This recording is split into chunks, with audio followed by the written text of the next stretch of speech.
ಹಾಲಿ ಕ್ಷೇತ್ರವನ್ನು ಉಳಿಸಿಕೊಳ್ಳುವಲ್ಲಿ ಪ್ರಶ್ನಾರ್ಥಕ ಚಿಹ್ನೆನೇ ಇಲ್ಲ, ಎಡವಿದ್ದಾರೆ ಕುಮಾರಸ್ವಾಮಿ.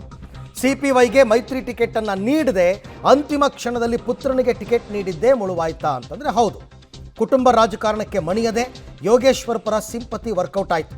CPY ಕರೆತಂದು ಪ್ರತಿಷ್ಠೆ ಫೈಟ್ನಲ್ಲಿ ಗೆದ್ದು ಬೀಗಿದ್ರು DK ಶಿವಕುಮಾರ್. ಮೈತ್ರಿ ವಿರುದ್ಧ ಅಶೋಕ್ ಮತ್ತು ಯತ್ನಾಳ್ ಅಸಮಾಧಾನವನ್ನು ವ್ಯಕ್ತಪಡಿಸಿದ್ದಾರೆ. ವಾಟ್ ಎವರ್, ಬಟ್ ಒಂದು ಮಾತು ಹೇಳ್ತಾರೆ ಕುಮಾರಸ್ವಾಮಿ ಅವರು, CP ಯೋಗೇಶ್ವರ್ಗೆ JDS ಚಿಹ್ನೆಯಿಂದ ಸ್ಪರ್ಧೆ ಮಾಡಪ್ಪ ಅಂತ ಹೇಳಿದರು. CP ಯೋಗೇಶ್ವರ್ ಒಪ್ಪಲಿಲ್ಲ, ನಾನು BJPಯಿಂದನೇ ನಿಲ್ತೀನಿ ಅಂತಂದರು. ಅದಕ್ಕೆ ಕುಮಾರಸ್ವಾಮಿ ಒಪ್ಪಲಿಲ್ಲ, ಹಾಗಾಗಿ ಅವರು ಪಕ್ಷಾಂತರ ಮಾಡಿದ್ರು ಅಂತ. ಪಕ್ಷಾಂತರ ಮಾಡಿದ್ರೆ ಸೋ ವಾಟ್, ಜನ ಕೇಳಲಿಲ್ಲ. 2023 ಸಂದರ್ಭದಲ್ಲಿ ನಾನು ಹೋಗಿದ್ದೆ ಒಂದು ಸರ್ತಿ ಚನ್ನಪಟ್ಟಣಕ್ಕೆ. ಅವಾಗ ಜನ ಏನು ಹೇಳ್ತಿದ್ರು ಗೊತ್ತಾ, ನಮಗೆ CP ಯೋಗೇಶ್ವರ್ ಬೇಕು ಸರ್, ನಾವು ಅವ್ರನ್ನ ಬಿಟ್ಕೊಡಲ್ಲ, ಆದರೆ ಅವರು BJPನಲ್ಲಿದ್ದಾರೆ ಅನ್ನೋ ಕಾರಣಕ್ಕೆ ಓಟ್ ಹಾಕಲ್ಲ ಅಂತ ಹೇಳಿದರು.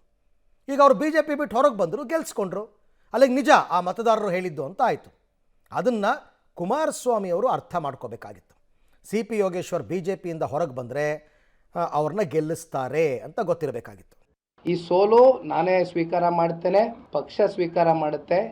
ಹಾಗಾಗಿ ಗೆಲುವು ಸೋಲು ಅಂತಕ್ಕಂಥದ್ದು ಚುನಾವಣೆಗಳಲ್ಲಿ ಕಳೆದ ಲೋಕಸಭಾ ಚುನಾವಣೆ ನೋಡಿದ್ವಿ ನಾವು.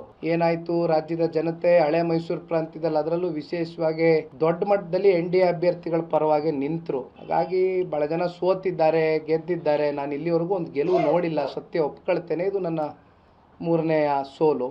ಆದರೆ ಈಗ ಇತಿಹಾಸ ನಾವು ಮಾತನಾಡೋದಾದರೆ ಭಾಳ ಜನ ಹೇಳ್ತೀವಿ, ಅಬ್ರಹಾಂ ಲಿಂಕನ್ ಅವ್ರ ವಿಚಾರ ಹೇಳ್ತೇವೆ, ಡಾಕ್ಟರ್ ಅಂಬೇಡ್ಕರ್ ಅವ್ರ ವಿಚಾರ ಹೇಳ್ತೇವೆ, ವಾಜಪೇಯಿ ಅವ್ರ ವಿಚಾರ ಚರ್ಚೆ ಮಾಡ್ತೇವೆ. ಭಾಳ ಜನ ಸೋತಿದ್ದಾರೆ. ಸೋತ್ವಿ ಅಂತ ನಾವು ಮೂಲೆಯಲ್ಲಿ ಕೂರ್ತೀವಿ ಅಂತಕ್ಕಂಥದ್ದಾದರೆ, ಹಂಗಾದರೆ ನಾವು ಹೋರಾಟಗಾರರಾಗಿ ಸಾರ್ವಜನಿಕ ಬದುಕಲ್ಲಿ ಇರೋದಕ್ಕೆ ಅನಾಲಾಯಕು ಅಂತಕ್ಕಂಥದ್ದು ನನ್ನ ಅಭಿಪ್ರಾಯ. ಹಾಗಾಗಿ ಹೋರಾಟ ಅಂತಕ್ಕಂಥದ್ದು ಶಾಶ್ವತ, ನಿರಂತರ, ಸಮಾಜದ ಏಳಿಗೆಗೋಸ್ಕರ ಹೋರಾಟ ಮಾಡೇ ಮಾಡ್ತೀವಿ, ಜೊತೆಯಲ್ಲಿ ಇರ್ತೇವೆ.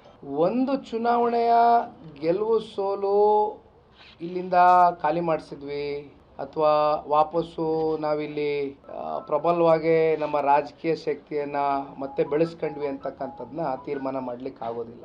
ಹಾಗಿದ್ದಾಗ ಕಳೆದ ಲೋಕಸಭಾ ಚುನಾವಣೆಯಲ್ಲಿ ಬೆಂಗಳೂರು ಗ್ರಾಮಾಂತರ ಏನಾಯಿತು, ನಾವೇನಾರಂಗೆ ಮಾತಾಡಿದ್ವಾ? ಹಾಗಿದ್ರೆ ನಾವು ಇಲ್ಲಿಂದ ಅವ್ರನ್ನ ರಾಮನಗರ ಜಿಲ್ಲೆಯಿಂದ ಖಾಲಿ ಮಾಡಿಸ್ಬಿಟ್ವು ಅಂತ ಹೇಳೋಕ್ಕಾಗತ್ತಾ? ಇಲ್ಲಿ ಶಕ್ತಿ ಇರುವಂಥದ್ದು ಪ್ರಜಾಪ್ರಭುತ್ವದ ವ್ಯವಸ್ಥೆಯಲ್ಲಿ ಮತದಾರರಿಗೆ ಮಾತ್ರ. ಮತದಾರರು ಯಾವ ರೀತಿ ಬೇಕಾದರೂ ತೀರ್ಮಾನಗಳು, ನಿರ್ಣಯಗಳು ಚುನಾವಣೆಗೆ ಸಾಂದರ್ಭಿಕವಾಗಿ ತಗೊಳ್ತಕ್ಕಂಥ ಶಕ್ತಿ ಇದೆ, ಆಗಿದೆ. ಹಾಗಾಗಿ ಇಲ್ಲಿ ಯಾರನ್ನೂ ಖಾಲಿ ಮಾಡಿಸ್ತಕ್ಕಂಥದ್ದಾಗಲಿ ಮಾಡ್ಲಿಕ್ಕೆ ಆಗೋದಿಲ್ಲ. ಗೆದ್ದಿದ್ದಾರೆ, ಗೆದ್ದಿದ್ದ ಮಾತ್ರಕ್ಕೆ ಬೀಗ್ತಕ್ಕಂಥದ್ದು ಆಗಬಾರ್ದು. ನನಗೆ ವಯಸ್ಸು ಭಾಳ ಚಿಕ್ಕದಿದೆ. ನನ್ನ ಒಂದು ರಾಜಕಾರಣದ ಅನುಭವ 3 ಸೋಲುಗಳಾಗಿದೆ. ಪೆಟ್ಟು ತಿಂದಿದ್ದೇನೆ. ನನ್ನಲ್ಲಿ ಏನು ಜಾಸ್ತಿ ಲೋಪದೋಷಗಳಿಲ್ಲ ಅಂದರೂ ಕಾರಣಾಂತರಗಳಿಂದ ಚುನಾವಣೆಯಲ್ಲಿ ಸೋತಿದ್ದೀನಿ. ಎಲ್ಲೋ ಒಂದು ಸಮುದಾಯ ನಾವು ಭಾಳ ನಂಬಿದ್ದೇವೆ, ಇಲ್ಲಿವರೆಗೂ ನಂಬಿದ್ದೇವೆ. ಆದರೆ ಆ ಸಮುದಾಯ ನಮ್ಮ ಜೊತೆಯಲ್ಲಿ ಚುನಾವಣೆ ಸಂದರ್ಭದಲ್ಲಿ ನಿಲ್ಲದೇ ಇರತಕ್ಕಂಥ ಕಾರಣ, ಒಂದು ಕಡೆ ಮತಗಳು ಸಂಪೂರ್ಣವಾಗಿ ಕ್ರೋಢೀಕರಿಸಿದ್ರಿಂದ ಬಹುಶಃ ಈ ಒಂದು ಫಲಿತಾಂಶ ಏರುಪೇರು ಆಗಲಿಕ್ಕೆ ಕಾರಣ ಆಯ್ತೇನೋ ಅಂತಕ್ಕಂಥ. ನಿಖಿಲ್ ಕುಮಾರಸ್ವಾಮಿಗೆ ಅದೃಷ್ಟ ಇಲ್ಲ ಅಂತ ಕಾಣಿಸ್ತತೆ.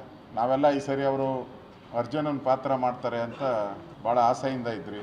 ಮತ್ತೆ ಜನ ಅವ್ರಿಗೆ ಅಭಿಮನ್ಯು ಪಾತ್ರವನ್ನು ಕೊಟ್ಟಿದ್ದಾರೆ. ಒಳ್ಳೆ ಯುವಕ, 2 ಬಾರಿ ಸೋತಿದ್ದಾರೆ ಅನ್ನೋ ಒಂದು ಸಿಂಪತಿ ಇತ್ತು. ಈ ಸರಿ ಗೆಲ್ಲೇ ಗೆಲ್ತಾರೆ ಅನ್ನೋ ವಿಶ್ವಾಸ ಇತ್ತು. ಭಾಳ ನಮಗೆ ನೋವಾಗಿದೆ.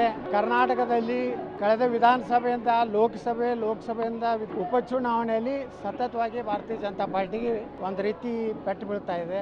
ಇದಕ್ಕೆ ಏನು ರಾಜ್ಯಾಧ್ಯಕ್ಷದ ವಿಜೇಂದ್ರ ಅದಕ್ಕೆ ಉತ್ತರ ಕೊಡಬೇಕು. ನಾವ್ಯಾಕೆ ಒತ್ತಾಯ ಮಾಡೋಣ್ರೆ, ಅವರು ಗೌರವದಿಂದ ನೈತಿಕತೆ ಇದ್ರೆ ರಾಜೀನಾಮೆ ಕೊಡಬೇಕು. ಇಲ್ಕಂದ್ರೆ ಇಲ್ಲ, ಹಂಗಾಗಿ ಹಿಂಗಾಗಿ ಸಬ್ಬು ಹೇಳ್ತಾರೆ, ಏನು ಮಾಡಿ.